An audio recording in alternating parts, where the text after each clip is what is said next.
Each year, SIGCHI is proud to present the Social Impact Award. We give this award to recognize work that promotes the application of human-computer interaction technology to address pressing social needs. Now, in the past, we've awarded work that has addressed problems facing people with disabilities, children, and so on. And this year, we're very proud to recognize work that addresses the problems, the challenges faced by the aging and elderly. This year, the committee decided to recognize Professor Sara Czaja from the University of Miami. Professor Czaja is a Leonard M. Miller Professor in the Departments of Psychiatry and Behavioral Sciences and Industrial Engineering at the University of Miami. She's also the Scientific Director of the Center on Aging at the university there, and the Director of the Center on Research and Education for Aging and Technology Enhancement, or CREATE. The focus of CREATE is on making technology more accessible, useful, and usable for older adults. Professor Czaja has extensive experience in aging research and a long commitment to developing strategies to improve the quality of life for older adults. Her research interests include aging and cognition, aging and healthcare access, family caregiving, aging and technology, and functional assessment. She's a fellow of the American Psychological Association and the Human Factors and Ergonomics Society and the Gerontological Society of America. She has served as a member of the Technical Advisory Panel of the APA Presidential Task Force on Integrative Healthcare for an Aging Population. In addition, she's a member of the National Research Council National Academy of Sciences Committee on Human Factors and Home Health Care. So please join me in welcoming and congratulating Professor Czaja.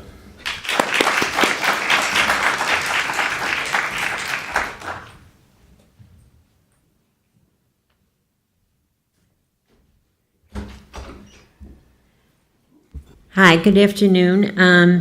I'd like to express my gratitude for this prestigious award. It's really a great honor to be here and also to receive the award, this reward. And I'd like to also say that the work I'll be talking about is a group effort. So it's great for our CREATE team as well. And I'd like to give a special thanks to Vicki Hansen, who's sitting out there, who's been a very strong supporter of our work for a long time, and I want to thank her. I'm going to talk today about the interface between technology and older adults and what we think in terms of technology and how it can promote health, well-being, and independence of older people. I'd like to acknowledge my team at the University of Miami.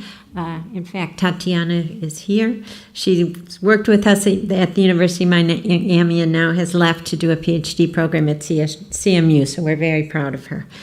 And also the CREATE team, and Wendy Rogers is here, who's a member of our team. I will be talking about some of our research today, and I just want to acknowledge the support of primarily the National Institutes on Aging, which is part of the National Institutes of Health. Okay, they are the funding agency who supports most of our work at the Center on Aging. Okay, so what I'm going to do to start out, what I hope to do anyways in the next hour or so, is briefly discuss some current societal trends that I think will provide some context for the issue, talk about how we see the potential role of technology systems in supporting older adults and their families, highlight some of our research, both at the Center on Aging. I have an example of some work we're doing with family caregivers that uses technology,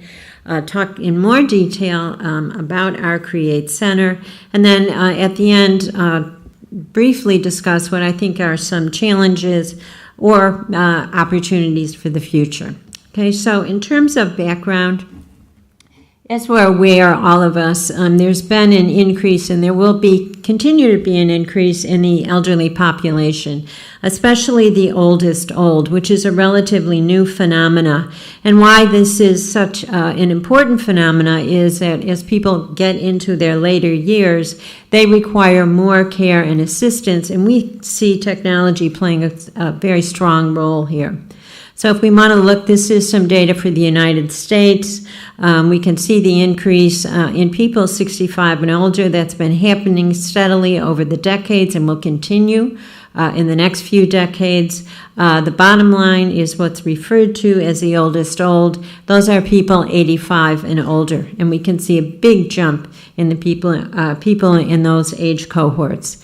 This is some relatively new data, and this is, I think, highly significant. Here we see, again, this is based on the United States, but we're seeing similar trends in most other countries of the world.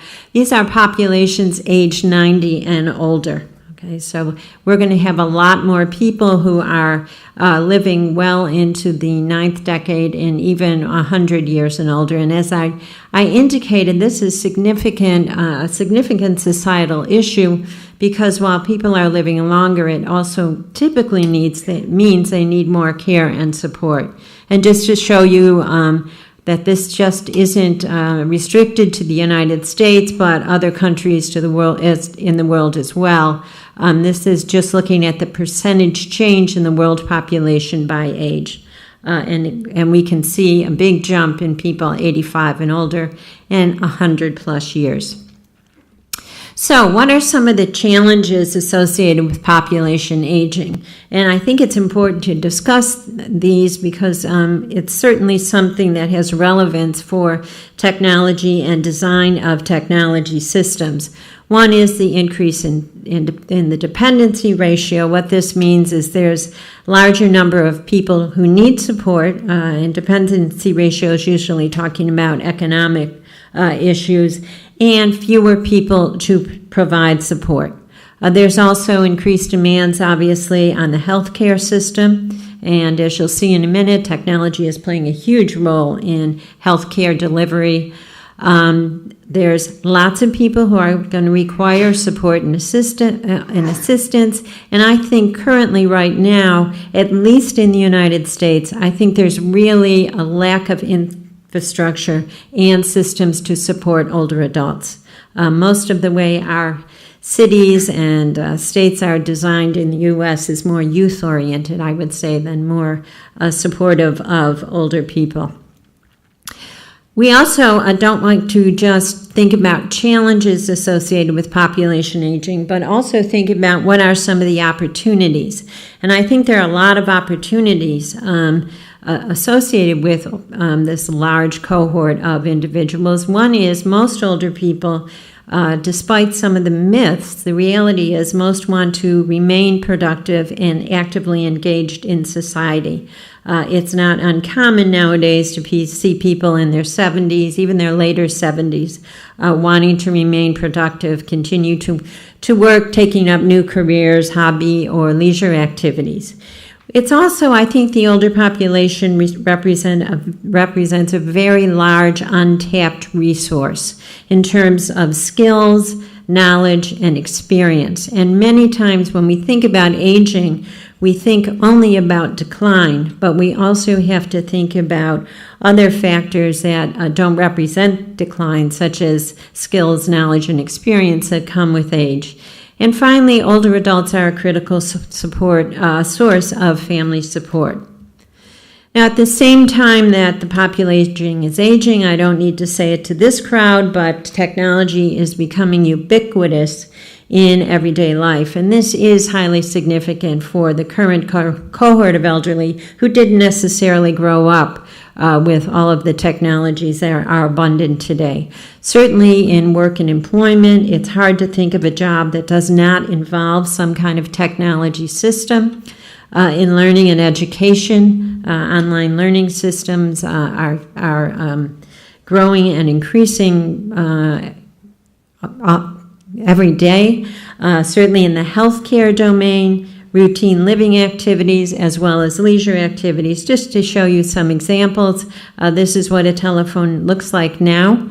It's that's kind of unusual for someone who's 90 years old, and maybe the first telephone they saw was probably a dial phone, and the only thing you could do was talk on the phone. Now you can do pretty much everything, I guess, on the iPhone. Cash machines, ATM machines are taking the place of banking transactions. Even to get a ticket for the metro or the subway or a train, most of them now involve technology. The significance of this slide is the kiosk that had a person there. The person's not in there and says she'll be back or he'll be back, so people have to use technology in order to get their train ticket. This is all new for older adults, and now even in stores like grocery stores, they have self-checkouts where you use your credit card in some kind of technology system. Well, at CREATE and also at our Center on Aging, we really think that beyond these examples, that information technology really offers the potential. It can play a large role in increasing the quality of life for not only older people, but also for their families. For example, technologies can certainly provide enhanced opportunities for communication and decrease social isolation, which is it's a large problem, especially when we think about people in their 80s and 90s. Things like email and teleconferencing. I'm going to show you in a little while a project we're working on in CREATE, where we're trying to enhance social connectivity of older people using technology systems. It can, if well applied, enhanced involvement in healthcare and provide opportunities for people to access healthcare more readily. Certainly enhanced access to information and resources, promotion of lifelong learning, which is very important to older people. As I said, most of them want to remain productive and actively engaged in society, and also increased opportunities to remain employed through things like telework and telecommuting. Here's another example. This is someone who's obviously a slightly older adult who's monitoring her own health. She's monitoring her blood pressure using a new technology system in the comfort of her own home. This is currently something that's going on in the U.S. That has large implications for health care. This is the proliferation of electronic medical records. Most of the work to date has been on the physician end of the record. However, systems like this, myhealth.com, are a patient portal which allows patients to see their lab test results, get prescriptions renewed, make appointments, email their physicians, get information about healthcare topics. These systems are rapidly being deployed in clinics and healthcare settings in the United States. And the whole goal is to allow a patient to have a more active role in the management of their health. I'll show you later some research we're doing in this space that shows that while these systems are abundant, it doesn't mean they're necessarily well designed for user groups, especially older adult populations. And then we have lots of health websites that people can use to get information about their health, like seniorhealth.gov, which was especially designed by the NIH for older adults. And here we can see an older gentleman who's communicating with their family, and this represents a senior learning center where people are learning seniors are teaching other seniors to use new technology. So we do have examples of older adults and technology interfaces, but I think we really have a couple of critical questions that we need to address. And these are really the issues we've been trying to tackle in our work at CREATE over the past actual decade. It's been a decade now, Wendy. Hard to believe. One is if, in fact, older adults will be able to access, successfully adapt to, and use not only existing but emergent technology systems. I mean, we all are aware that technology is dynamic. It's not static. So when we think about aging and technology, we not only have to think about what's out there now, but what's on the horizon and what's going to be emerging in the future. And the other question, of course, that's very closely tied to that is how can we ensure that the potential benefits of technology will be realized for older populations. I outlined a few of those earlier. Okay, so just to give you kind of a summary of what we've learned about this topic over the past several years of CREATE, what do we know about aging and technology? We don't have time here to go through all of these studies to show a lot of data. I will just show you a snippet. It's certainly one thing we know is many older people are still unaware of the benefits of IT applications, what IT is, what the internet is, how they can use it, and what they can use it for. We're always very, very surprised when we run focus groups with older people to learn that many of them still are unaware of what is the internet and how can they access it and why would they want it, because they have no idea what they'd be able to do with it. Okay. Older adults are not technophobic once they know what technology is about, and many of them do. They do perceive it as valuable, and they're very willing to interact with technology systems. What's in parentheses here are just some references from our group that points to some of the findings around these issues. But we still know that older people are less comfortable and have less self-efficacy, belief that they'll be able, what self-efficacy means is belief that they'll be able to master use of these systems in comparison to younger people. And that's still true in today's cohorts of older adults. This is just some data from where we looked at internet health information and older people. Could they access it? Would they trust it? If they did, would they use it to guide decisions about their health? And then we went on to look at could they find it and what kind of problems did they have?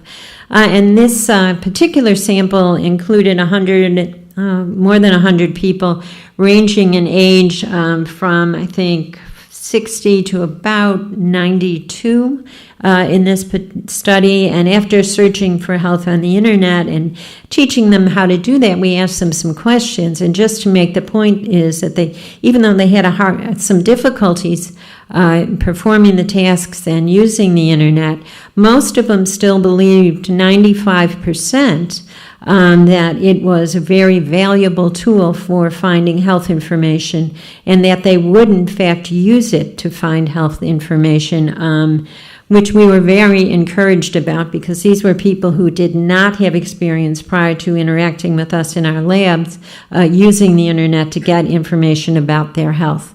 So we can see here, this is just an example that they are willing to use technology and do find it valuable. And we've had many, many other replications of this finding in many other studies.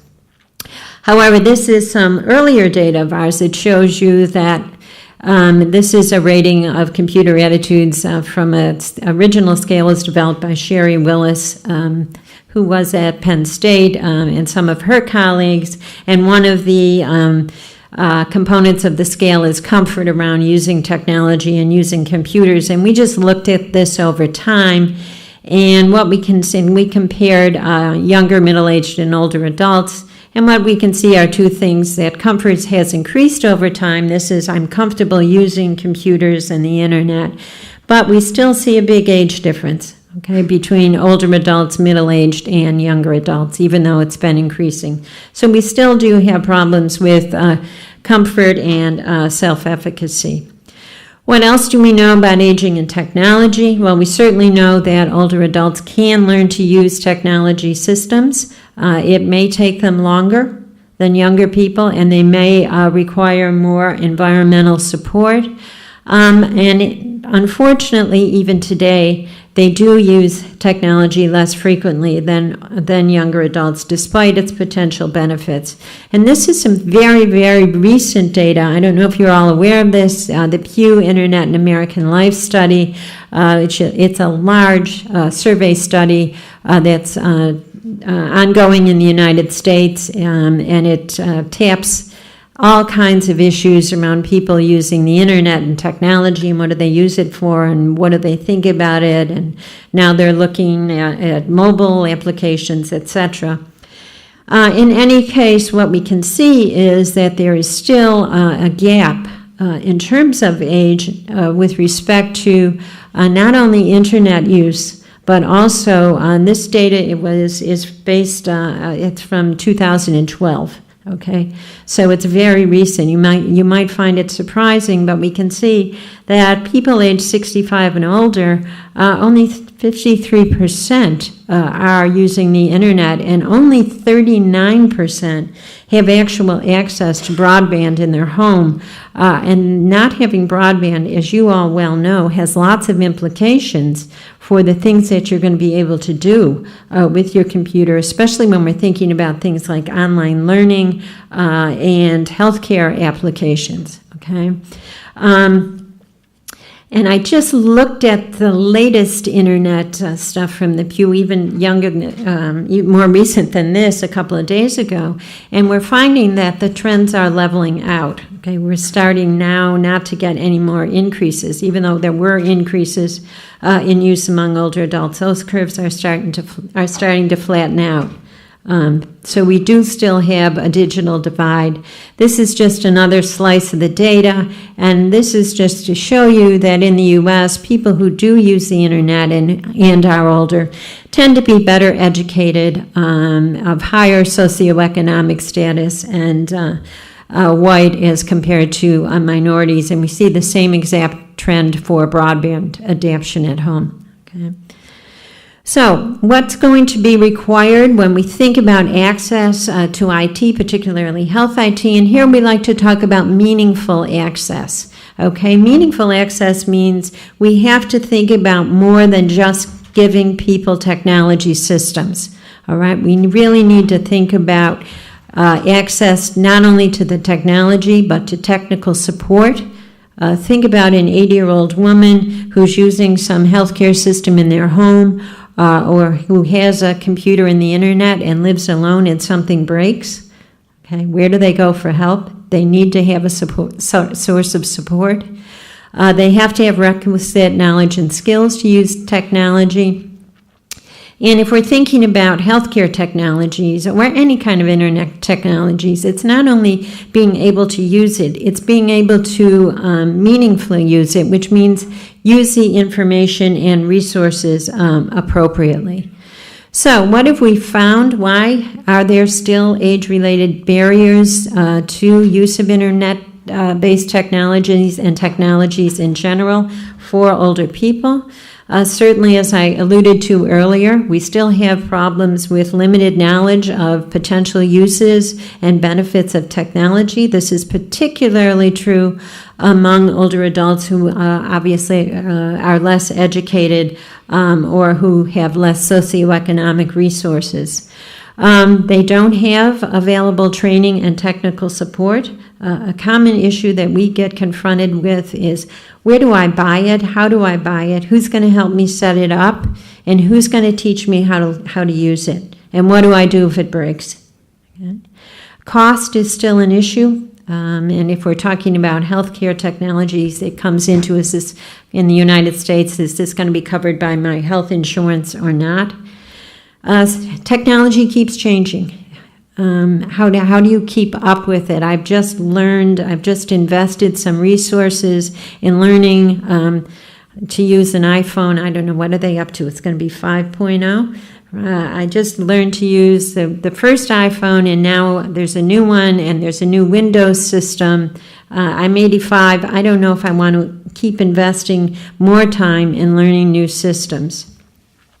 I think there still are a lot of interface issues that we need to address, and I think that's an important challenge for this community, thinking about designing these systems with older adults as an active user group in mind. Things are getting more complex as we add more functionality to systems. That means the complexity is increasing, which can be challenging for many older adults.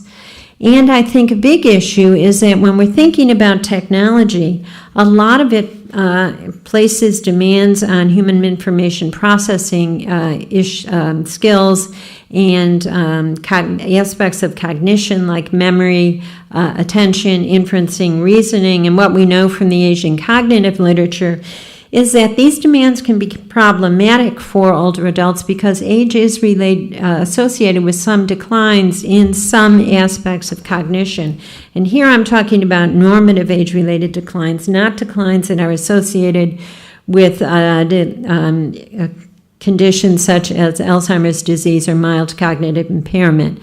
For example, this is just a summary slide where we've looked at this at Miami for a long time, and also the other folks in CREATE, trying to understand what kind of cognitive demands are inherent in the use of technology systems. And why we feel that's important is we think that this kind of information is needed to design interfaces that are usable by older adults, and also to design environmental aids or training systems.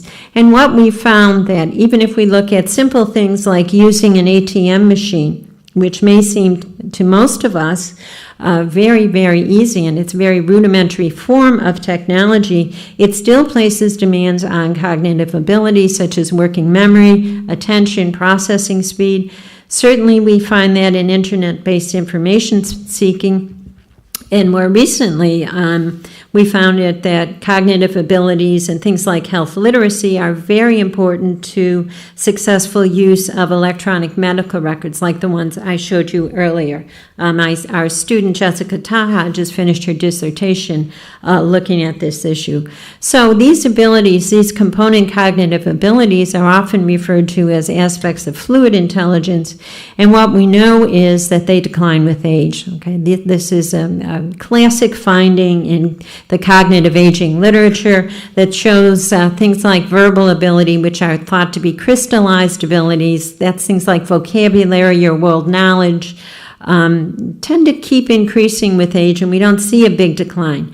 But the other abilities, like the ones I was referring to here that are important to use of technology, things like working memory, spatial ability, processing speed, these tend to decline with age. So systems that place a high demand on these abilities through the design of their interface can be quite challenging for older adults to learn to use or to use on a regular basis.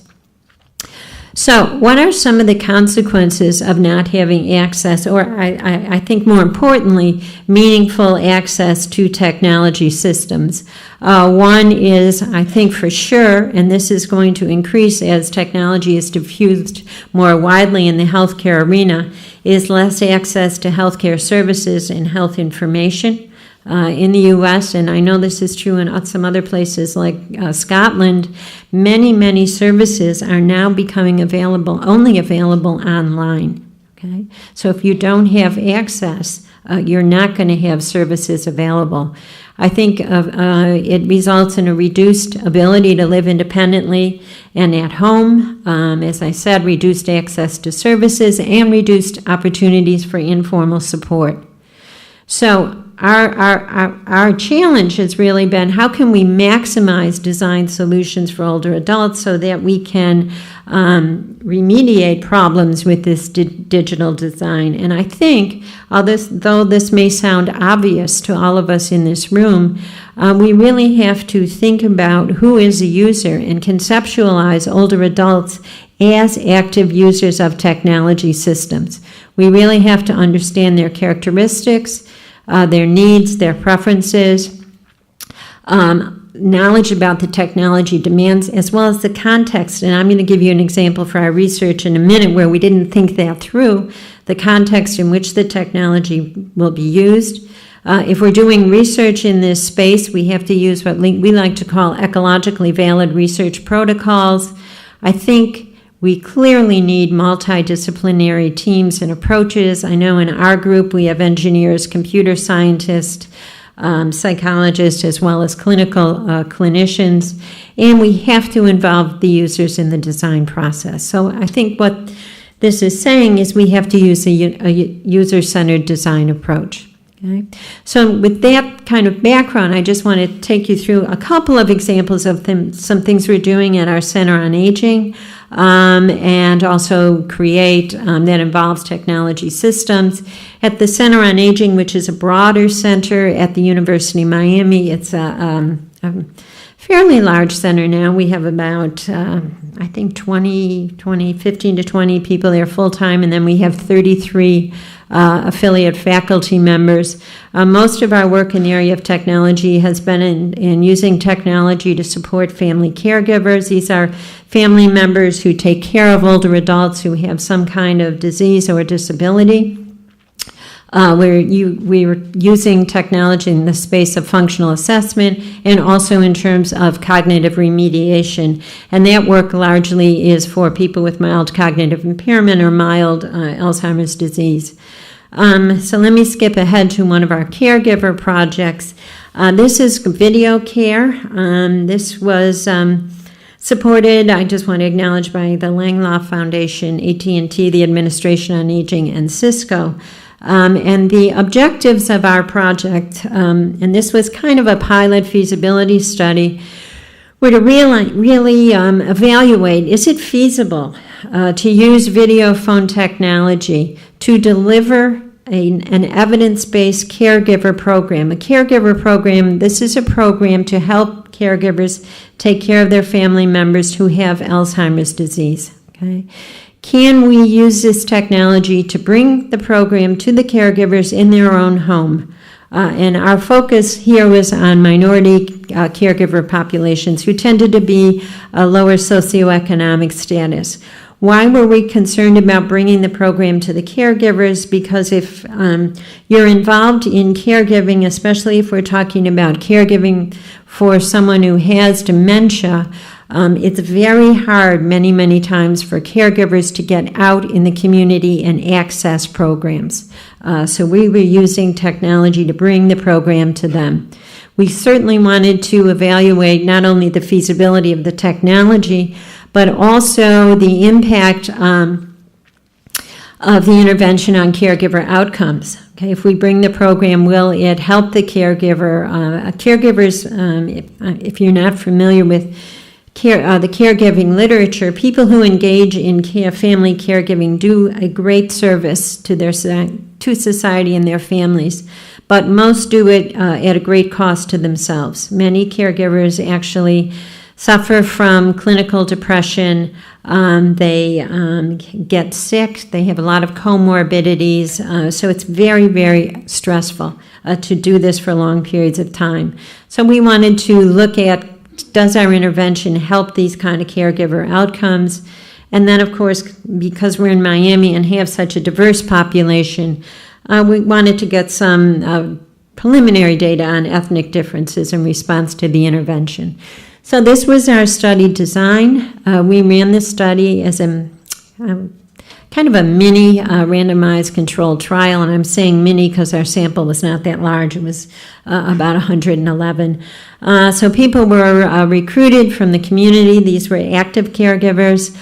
We did a telephone screening to make sure they met criteria. We then gave them a comprehensive baseline assessment where we got data on lots of these outcome measures. And then we randomized them into one of three conditions. These, the Videocare Intervention, where we put these video phones, and I'll show you that in a minute, in their home and gave them the actual caregiver intervention. An attention control condition, which was a nutrition educational program. We included that to make sure we had a condition that had the same amount of contact time, and then a condition where they got basic information about caregiving. The program was 5 months, and we had 2 follow-up assessments, one at 5 months and one at 9 months. So this is what the phone looked like. Okay, this was actually a phone designed by Cisco for business applications. We completely reprogrammed the whole phone to put the caregiver program on the phone.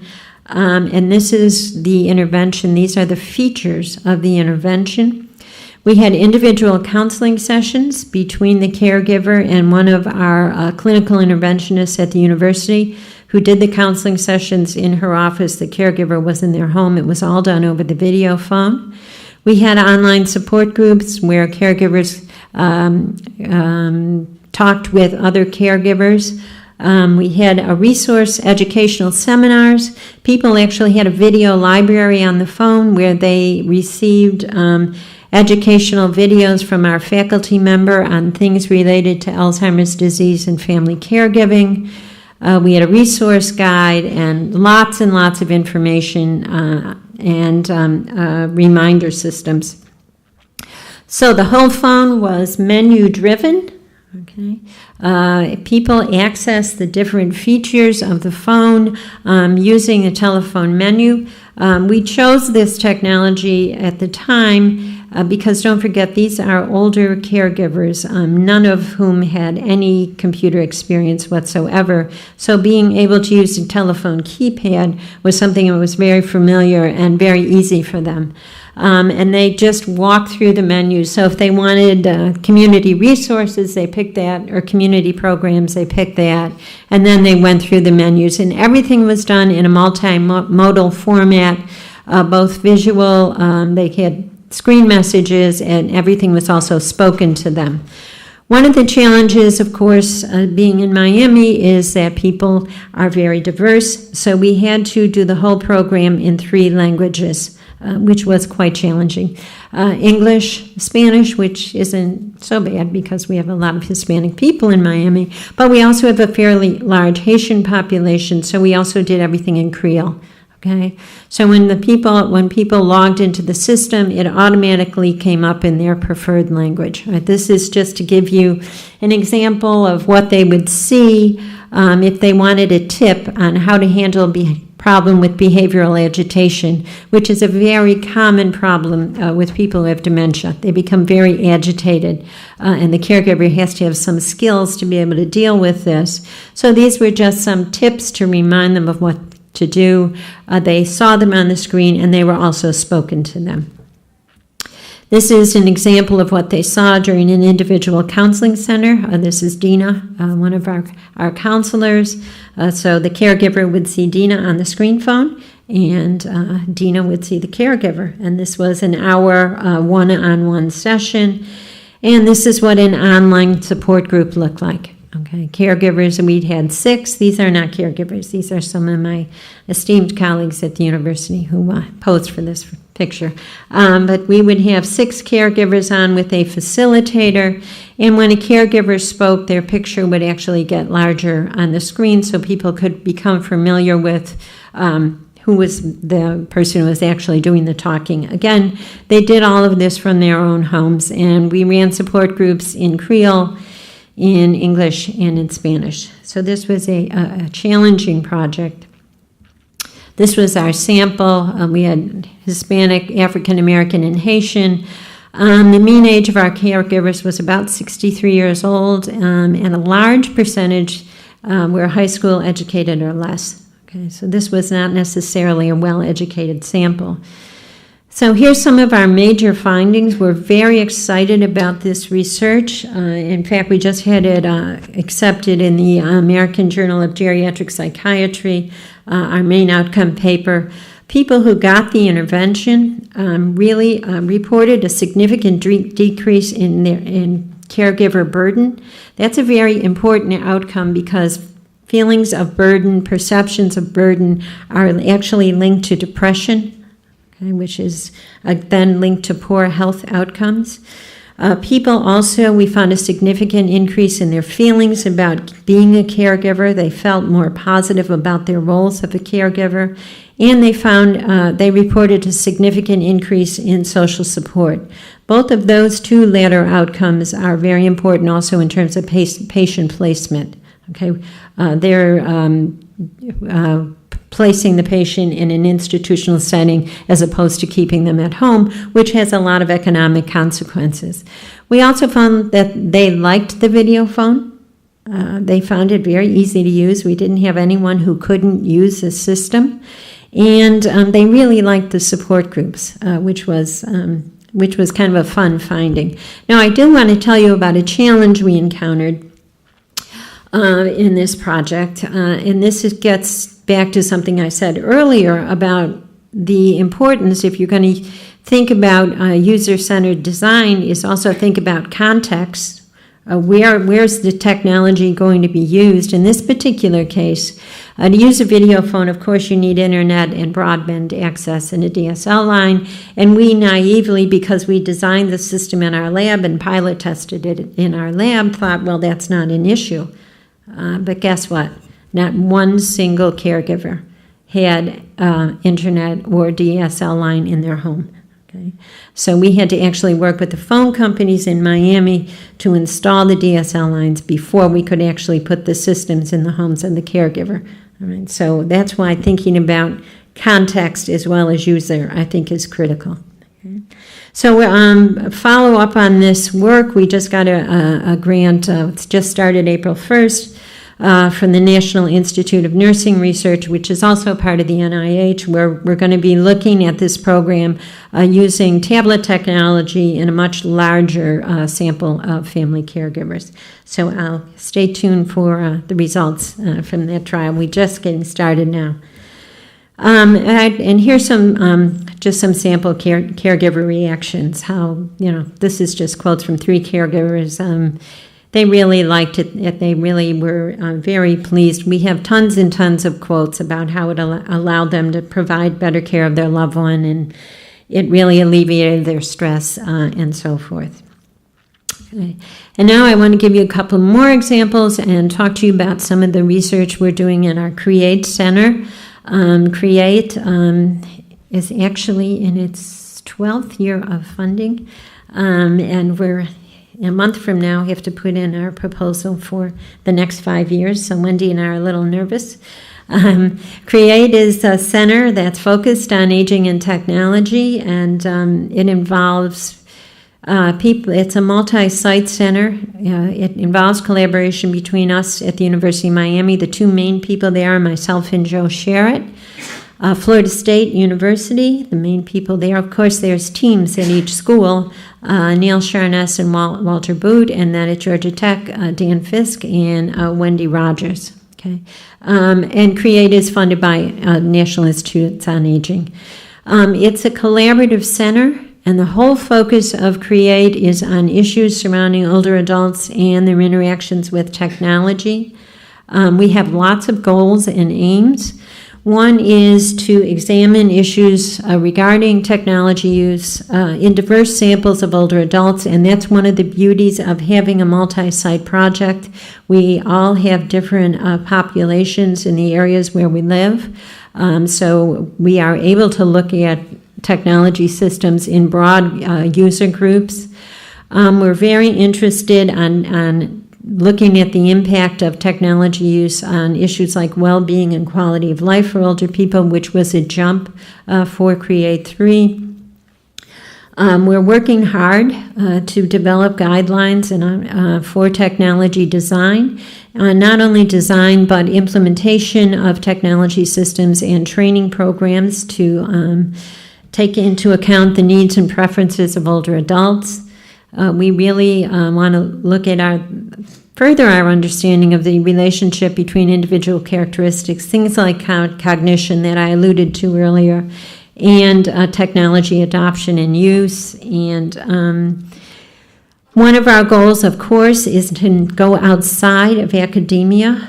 It's really one of the charges of CREATE, and it's to collaborate not only with other researchers, but also community agencies and business and industry and people who design computer systems. We have a very large training program that's been hugely successful over the years. I think we've trained about 50 maybe students since the inception of CREATE. You met one of them earlier.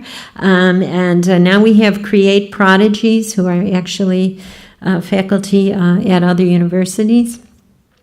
And we're trying to promote new areas of research in this space.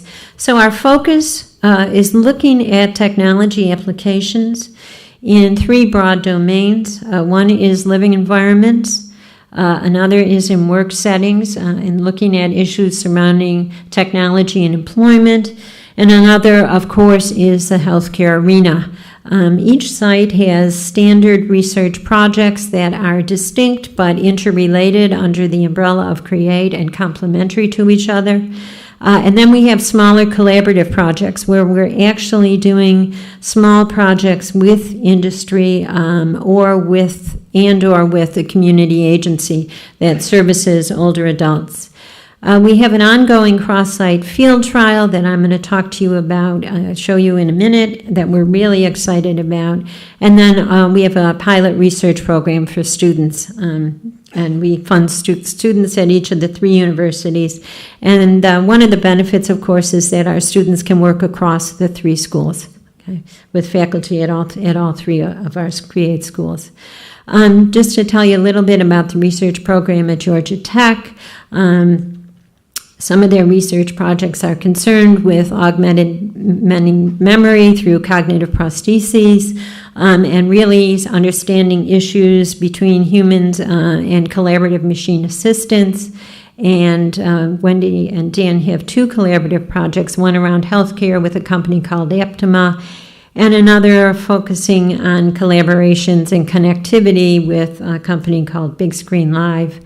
One thing, an exciting project that Wendy and her colleagues just finished was really understanding what's required at home to remain independently.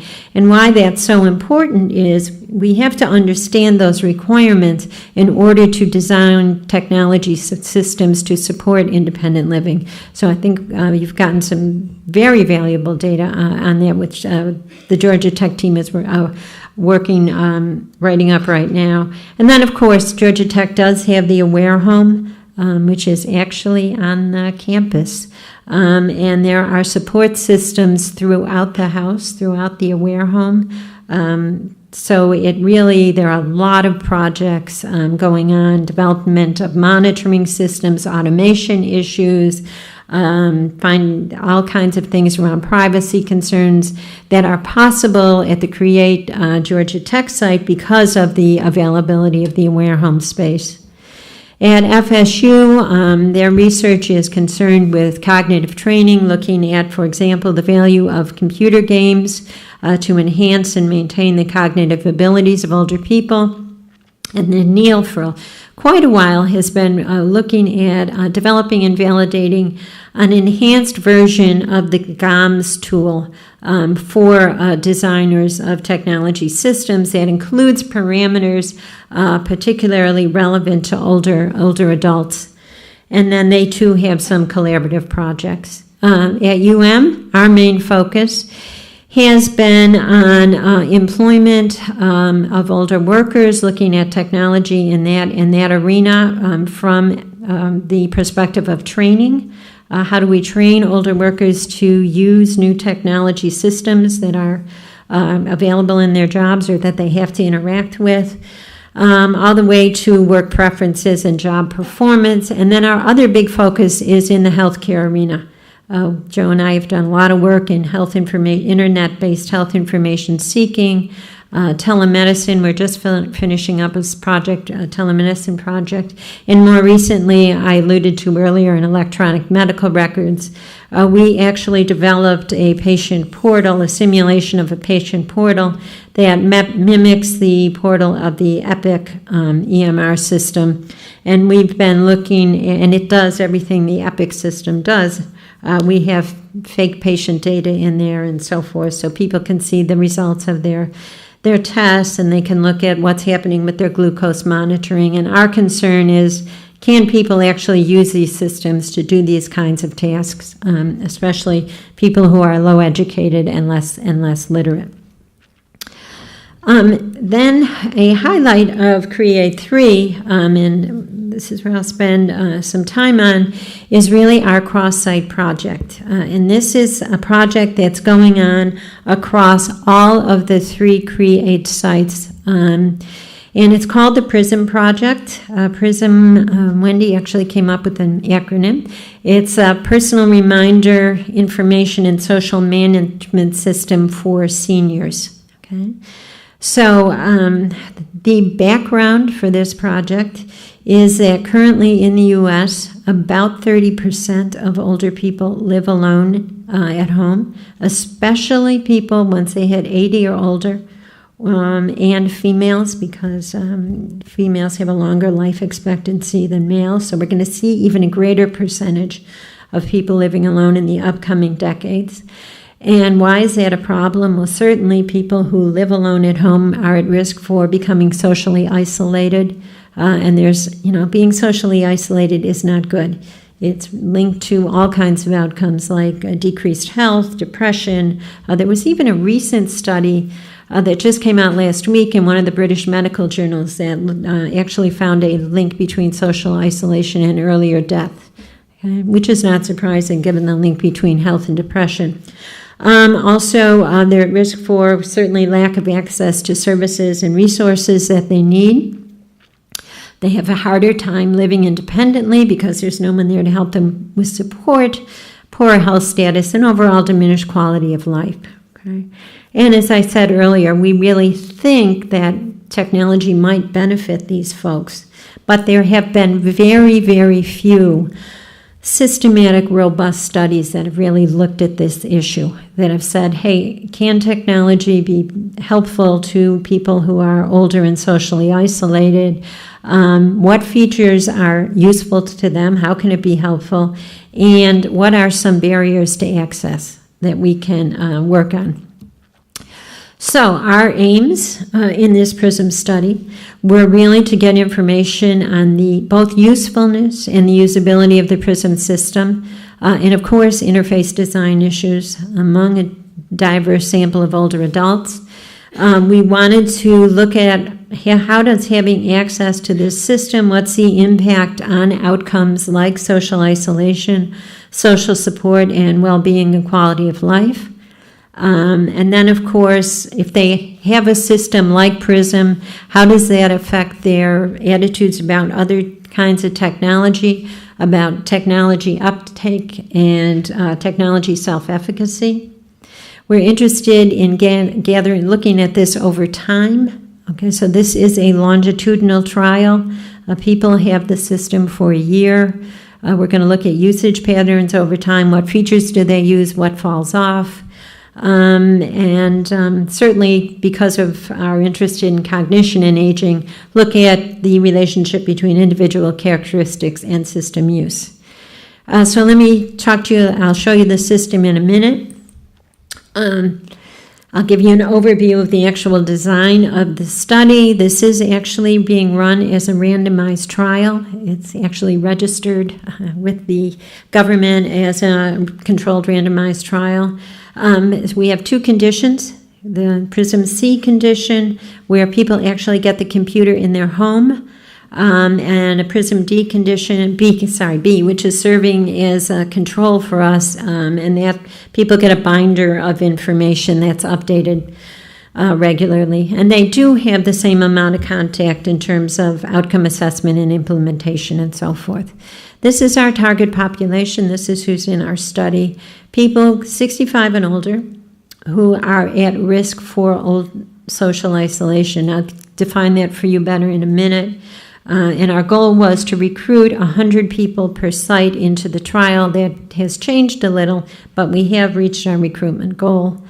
Here's the trial design. You've seen it before. It's the same basic RTC design, or RCT design, After a screening and a baseline assessment, people are randomized into the one of the two conditions. We always do the randomization after a baseline assessment, so we don't have any potential bias.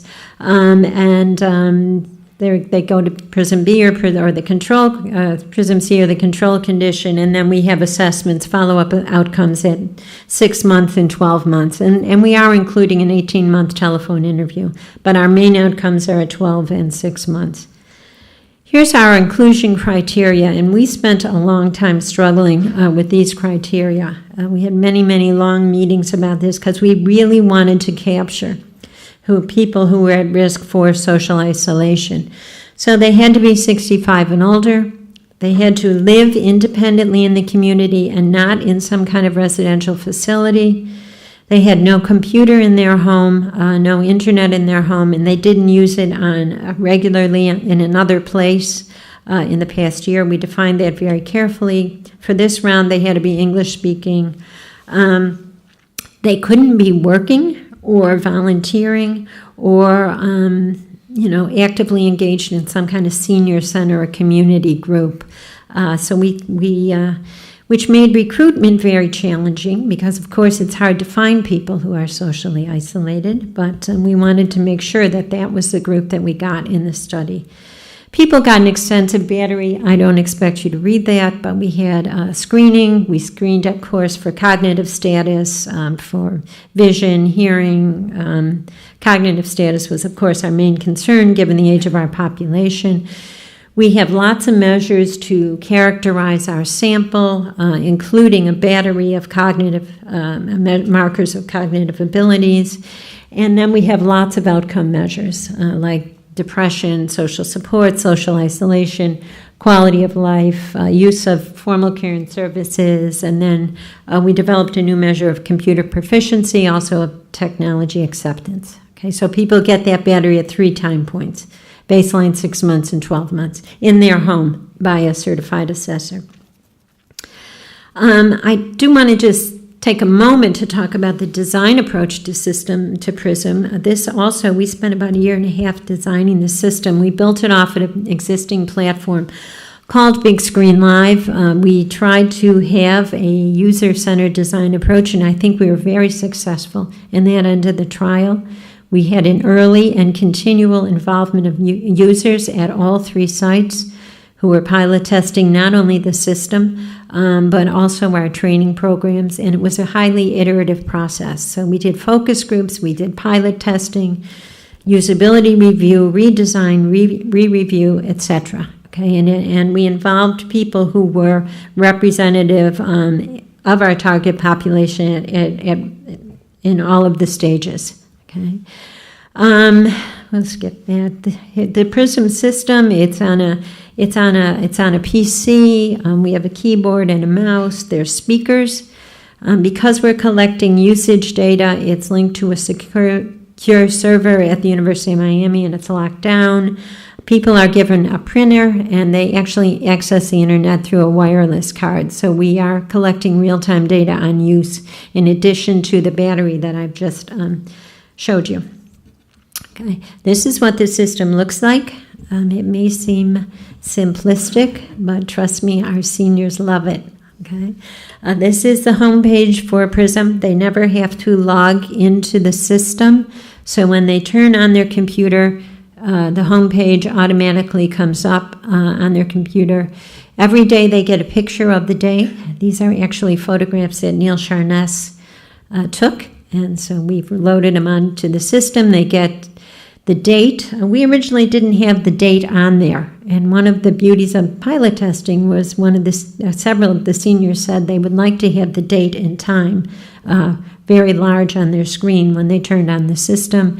We get a quote. They get a quote of the day that we find that they're sharing with each other, with other family members now. Again, we vetted the quotes. Okay. And they get the weather, Miami, Tallahassee, Atlanta. And then those are the features that they can access. They simply access the features by clicking on them once. There's no double clicking. It's very easy. And then they can get home anytime they want. We got their input on what the icons for the features should be, what we should name the features, etc. I should mention, because we built off of a platform in this round of PRISM, we were limited to those number of features on the sidebar, but we hope to expand in PRISM soon and create in the PRISM 2 version. So this is what the classroom looked like. It was all tabs at the top. Every month, the classroom feature is dynamic. So every month they get information on a new topic. One topic, for example, is taking care of yourself. They get text on the topic, they're taken to videos on the topic, and they get taken to other links on the topic. We built a calendar feature for them, okay, where they can set it up and put in reminders for themselves. They can be, or just put things on a regular calendar. We have a notes feature. This is something they asked for, which is part of the calendar feature where they can put shopping lists or a to-do list. They have email. I do want to comment about the email. In the email, we have a kind of a special feature. It's not just email to friends and families, but also to what we're calling PRISM buddies. When people sign up to the system, if they agree to be a PRISM buddy, they put their email on and information about interests or hobbies. And we do have, I think, 1 or 2 romances, anyways, at the Miami site that have evolved. We'll see where they go. And they have a photo album feature. And then, of course, we have lots of information about community events and community resources. That's updated. Okay, so there's static resources like Alzheimer's Association, local area on aging, etc. And then events in the community are updated monthly. Here's our enrollment status. We reached our target. We actually enrolled 300 people in the trial. And I want to comment that we've only lost 43 to follow-up, which is huge. That's a really big success. It's a very low attrition rate. We powered the study for 20%, which is typical what you find in field trials with older adults, especially people who are frail. They die, they get sick, they lose interest in participating. And our attrition right now is about, I think, hovering around 14%. So people are staying in the study. We had to shift our recruitment around. Miami did the bulk, followed by Georgia Tech. Neil struggled with recruitment in Tallahassee because it was hard for him to find people who didn't have computer experience because it's largely a university community. This is who the sample looks like. The age range is 64 to 98. We have 98-year-olds who have never used a computer before, who are actively using PRISM. And they are sending email and getting connected to family and friends, and they're on the internet. Oh, you can access also the internet through PRISM. We've put some of our favorite features on, and then they can go anywhere. So we're really thrilled about that, that people are able to use it and enjoy using it. They're mostly female, not surprising, given the age cohort. They tend to be less well-educated, which was who we were targeting. And we do have a pretty diverse sample. And again, they're in the lower socioeconomic status. I don't have outcome data to share with you. We just finished collecting all of our 6-month outcomes. So we're very, very nervous, actually, to see what we're going to find. But we do have lots of good qualitative data from our participants. These are just some of the things that have started to happen. This is one senior who lives in a senior living, kind of a senior housing place. And once she learned the internet and she found out other people in her building who actually had the internet and created her own listserv so she can send email to them. People are linking to resources that they didn't know were available.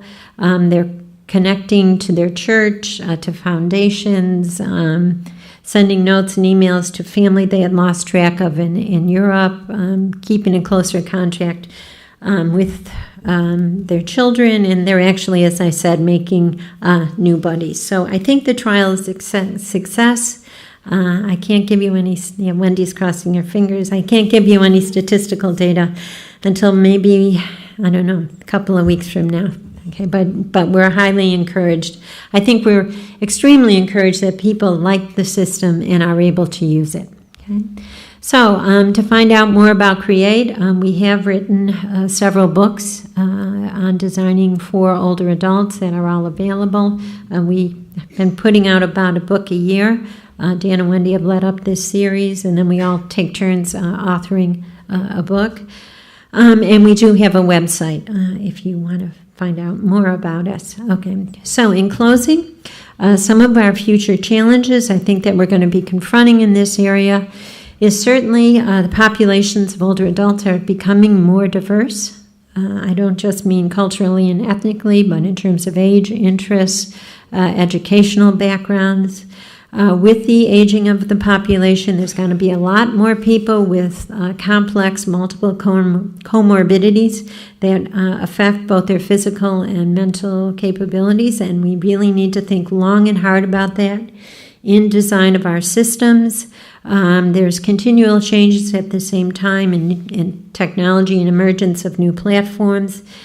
And I think we really, there's a lot more work that needs to be done in this arena. I think there's a lot of space for more data, more rigorous data on benefits of technology and the quality of life for older folks, and the need, of course, for design guidelines, especially for new and emerging systems. Thank you.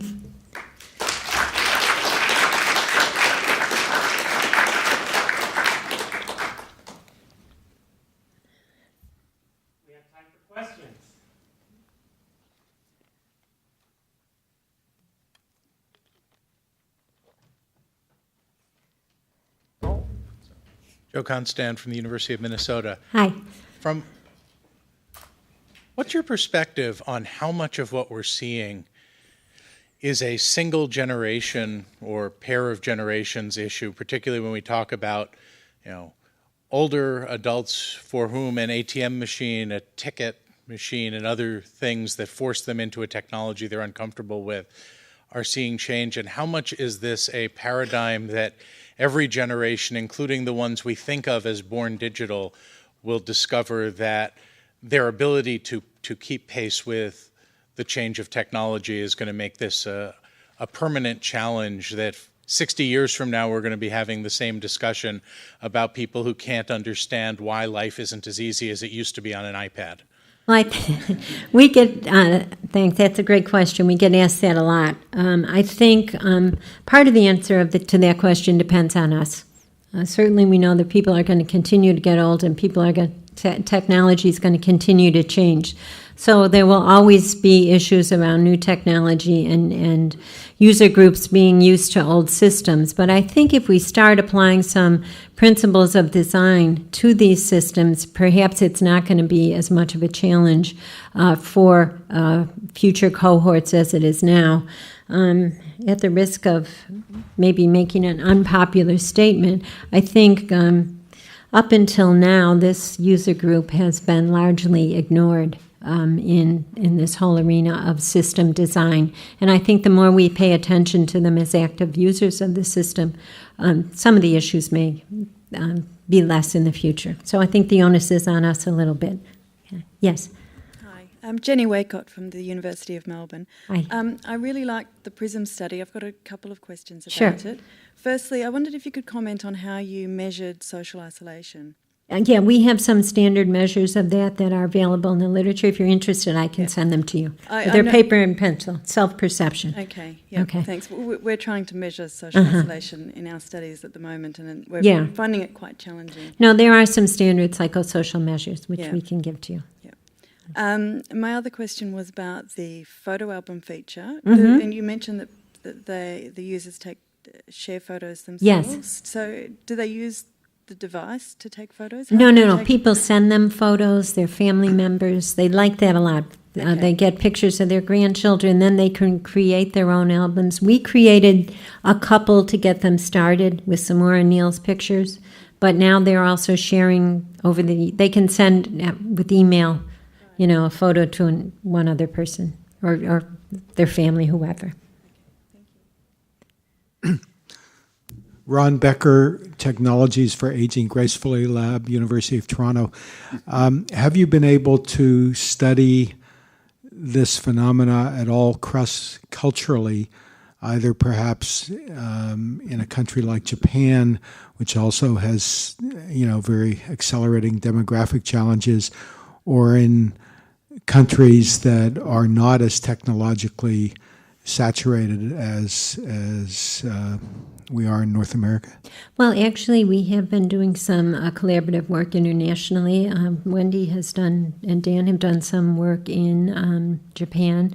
We've actually created, our Create book our guidelines have been translated into Japanese, and we've been working with Vicky in Dundee So we are expanding our international collaborations. And we're open to doing more of that in the future. Yes. Yeah. Ben Schneiderman, University of Maryland. Thank you very much for the presentation, but also for your long career of devotion to this topic and important research, and for forming a group of people that work on this. The work you're doing now is very important, and I look at the design of the system, and I've participated in similar designs, and I wonder one aspect that was important to us. You seem to have created a system which provides benefit to the seniors. And one of the arguments along the road has always been yes, getting seniors online is a benefit to others.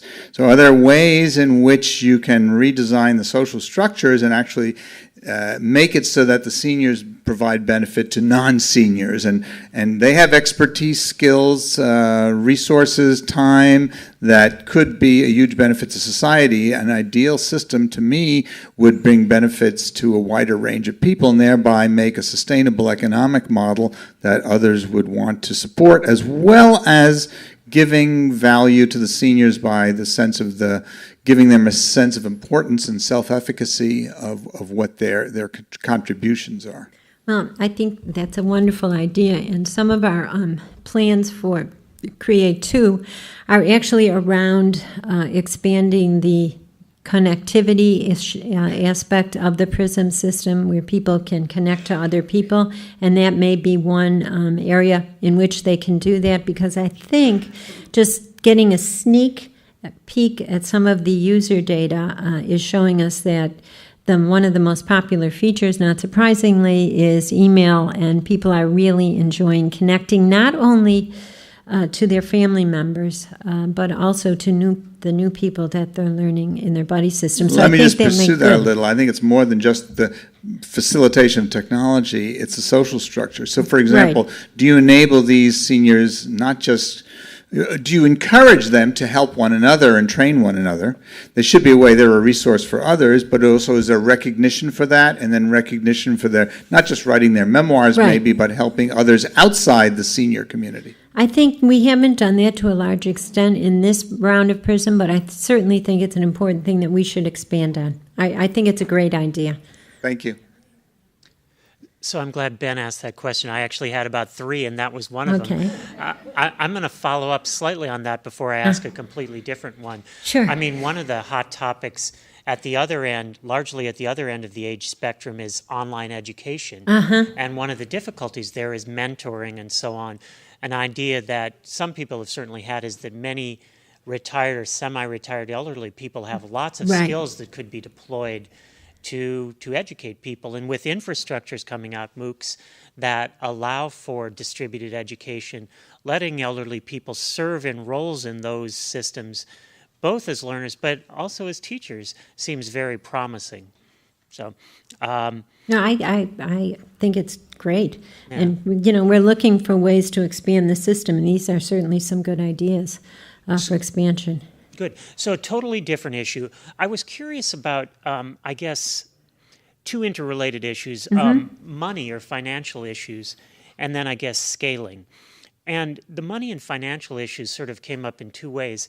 In the United States at least, there certainly is, there are some analyses that say much more of our share of our national resources are going to the elderly than to the young because of Social Security.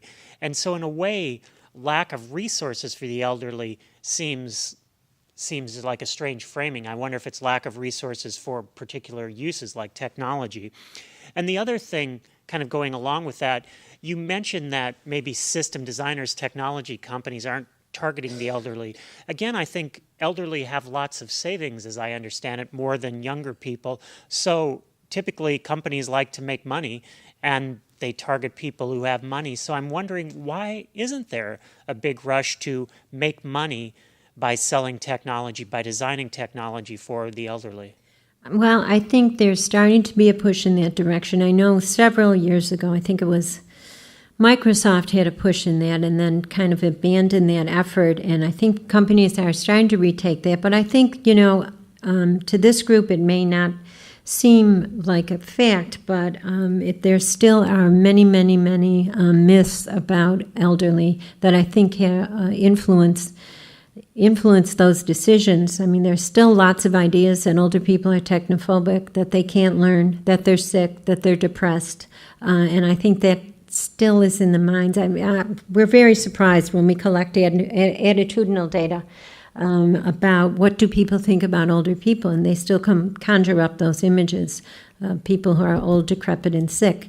And so I think that is part of the reason. Yeah. Rafael Calvo from the University of Sydney. Thank you very much for your talk. Very, very interesting. And I would like your opinion about the implications that your work will have more broadly for the ACI community.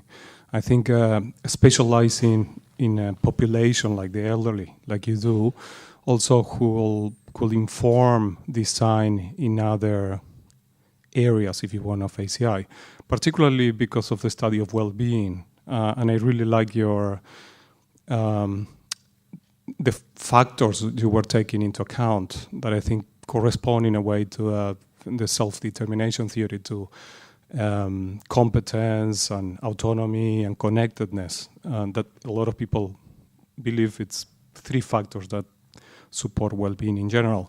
And then the design strategies that you take for this particular population could be used for other populations where these factors also apply, no? So I would like your ideas about this. I think that we have found largely, to a large extent, when we are making these systems more usable for this particular group, that they're usually more usable for other populations as well. So I think we can generalize to other populations.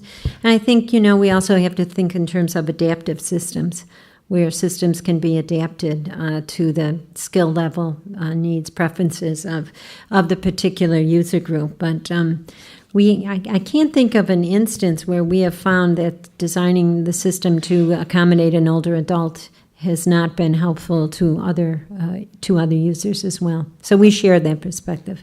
I was particularly thinking about the use of well-being measures. I do not think that they are normally used in No, they're ACI not normally community. used, which is one of the real impetuses for this study, is when we looked at the literature, a lot of what has been done has been restricted to issues around usability and design, and I think it's time to push the envelope farther and look at the value in terms of other dimensions, like well-being, and eventually health outcomes as well. Yes. Lohin Gallagher, University of York. Thank you very much for your presentation. It was a good overview, great overview of aging and technology. Did your project, the PRISM project, encourage your participants to have further social contact outside the home? Part of your inclusion criteria were that they weren't engaged outside the home, like in voluntary activities. Were they encouraged? Well, I think we'll find that out for sure in a couple of weeks, but from our qualitative data, it seems like it has increased social interactions and reconnections with their religious affiliations. One person, in fact, told us, I think it was someone in Atlanta, that the PRISM allowed them to reconnect with their synagogue, because the synagogue, everything was now online, so they didn't know what was happening in the synagogue or how to access the information. So we're seeing definite evidence of that. I don't have the hard data yet. And just as well as that, did it increase their desire to discover or explore further technology? That's another issue we're measuring, and I don't know. Well, we did have a couple of people who said now that they had this, they were going to get an iPad. And one, after 2 days, said an iPhone was next for her, and I think she was 95. So, okay. Thank you very much. Okay, one last question. So I was intrigued by the discussion earlier that you had with Lauren, and Sue and I were back here kind of nodding our heads about your point that older adults are often very scared of technology. And it reminded me of the discussion that Mark Weiser talked about with calm technology. To some extent, a lot of our technology are not really designed to make people feel calm. when you think about the busyness that the interface have been designed for. So I just wanted to see if you want to comment at all about the issue that, perhaps like Ben's point, if we were designing technology that for everybody that was more calm, then it would also benefit older adults. No, I totally agree with that, and I think it's also the way they're introduced to the technology system. We have really spent a lot of time, not only in the PRISM project, but in other projects, and what we find is that if people are introduced to them so it's not overwhelming, so that sometimes it's done in a more gradual basis where they have more hands-on support, they're much more willing to use the system and are much more confident. In fact, in developing, I should have mentioned, but I didn't go into detail. We have developed a whole implementation and instructional support system for PRISM as well that we actually pilot tested for seniors. And one thing that we had to learn, we learned from our pilot testing of the training, was that we had to make sure that during training we stressed that they could not break the system, that it was okay to fool around with it. And, it's something we took for granted. And I'll just give you one anecdote to that remark. Our 98-year-old, one of our 98-year-olds in Miami, actually drew on a piece of paper the exact replica of the keyboard and was practicing on that because she wanted to be really good for the second. The training was done over 3 sessions. She wanted to have it mastered and wanted to make sure that she didn't break the keyboard. So. Oh my God! Yeah. Thank you for that answer. That's amazing. Yeah. Thank you. Please join me in thanking Sara. Thank you.